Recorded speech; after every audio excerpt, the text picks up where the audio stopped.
Assalamualaikum warahmatullahi wabarakatuh. Kami dari kelompok 7 ingin mempresentasikan dengan tema memahami tim kerja. Dengan saya sendiri yaitu Muhammad Jaki, Benyamin Benturuan, dan saya Kaisar Arfi. Oke, next. Lanjut.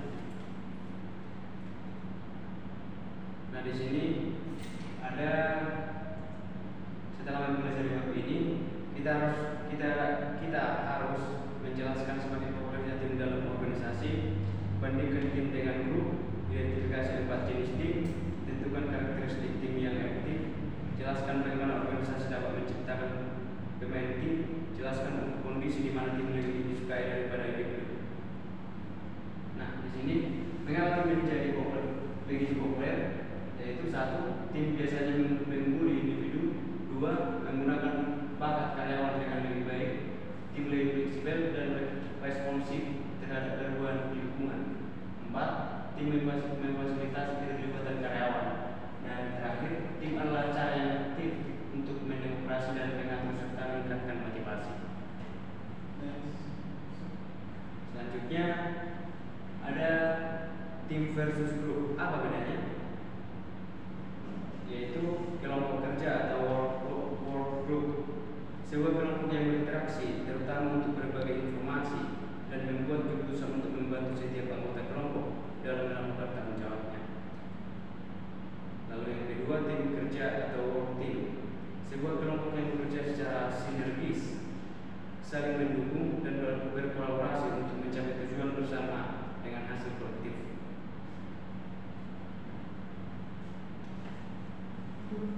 Next. Selanjutnya, membandingkan kelompok kerja dan tim kerja.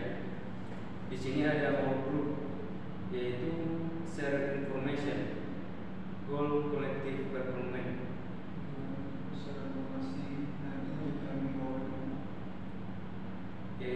Yang kedua, neutral, sometimes negatif, sinergi untuk positif, individual,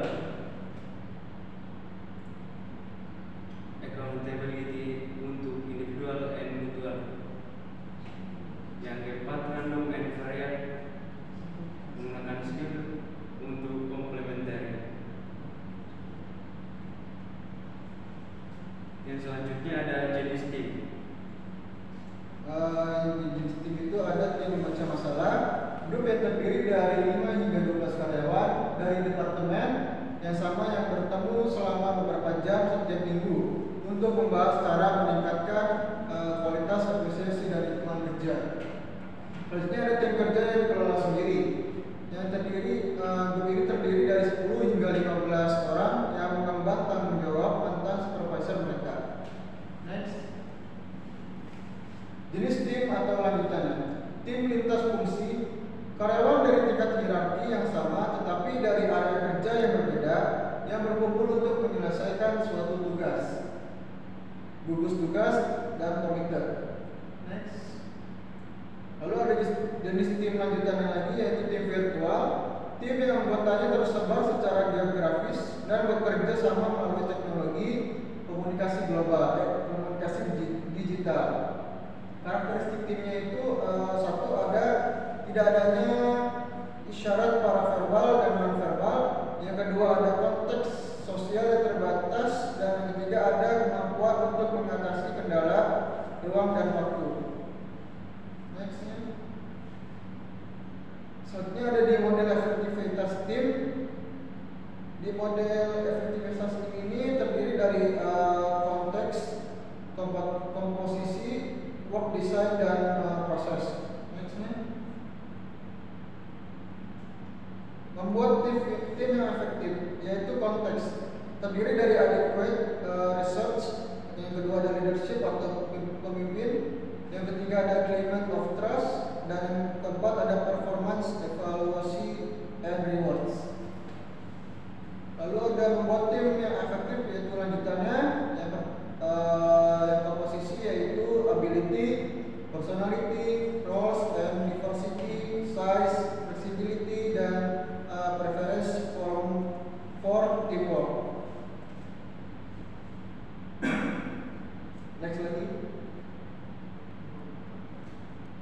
Selanjutnya ada membuat tim yang efektif, yaitu lanjutan lagi terdiri dari yang work design, ada autonomy, skill variety, text identity, dan text significance.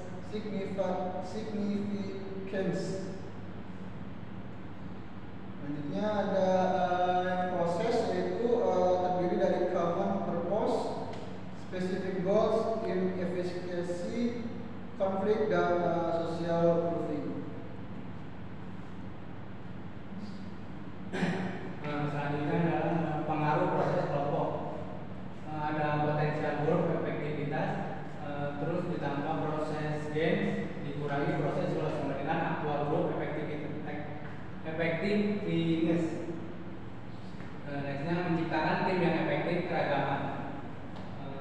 Demografi kelompok, sejauh mana anggota grup memiliki atribut demografis yang sama, seperti usia, jenis kelamin, ras, jumlah pendidikan, atau masa kerja di organisasi, dan dampak atribut ini pada pergantian.